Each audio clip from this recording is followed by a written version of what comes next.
Thanks, Mark. Now, if you're a regular viewer, you'll know that the Politics Show's been looking for new ideas that would improve life here in the north. And the suggestion which received the most votes came from Andy McGregor, an optician from Ashington.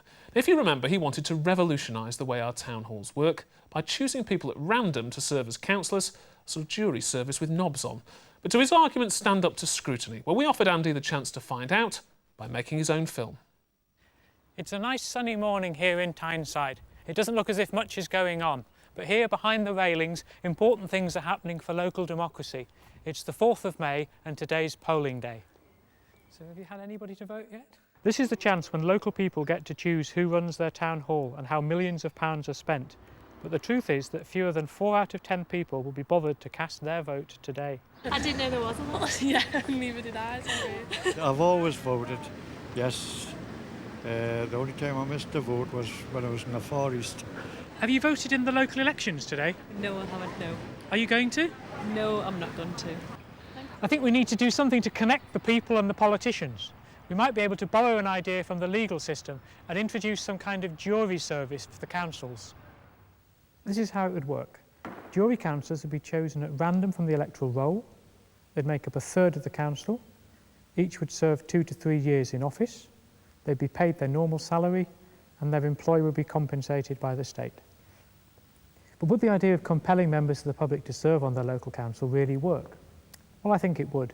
After all, if you can be trusted to make decisions as a juror about imprisoning somebody, you should be able to be trusted to decide about council tax or social services. But what will the legal profession think?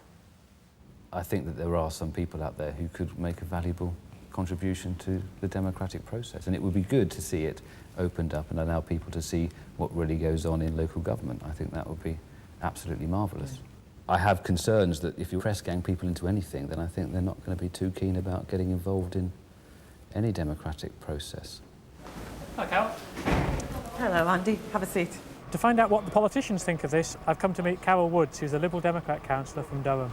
The whole essence of it is exactly right, to get more people into local politics and more people into politics from all walks of life in our society, and that's what we all want. I think it just needs honing down a little bit, and I think probably one of the issues that needs looking at is actually whether we would make this compulsory, and then if you did, whether you'd find that hard to actually work. Next stop, the Confederation of British Industry.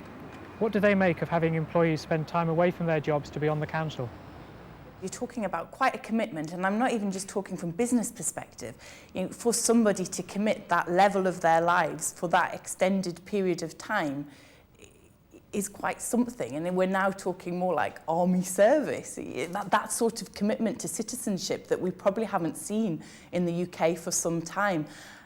And I think business would have to debate in quite some detail whether they thought that actually those people that people went forward, that they could be committed to the process so that it was worth their while in allowing people to go and get out. And 1 day a week is a lot of time.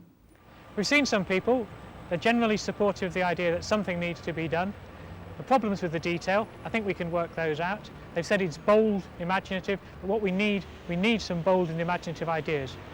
I think we should go for it, but on a trial basis, perhaps wonder what the government would think about it.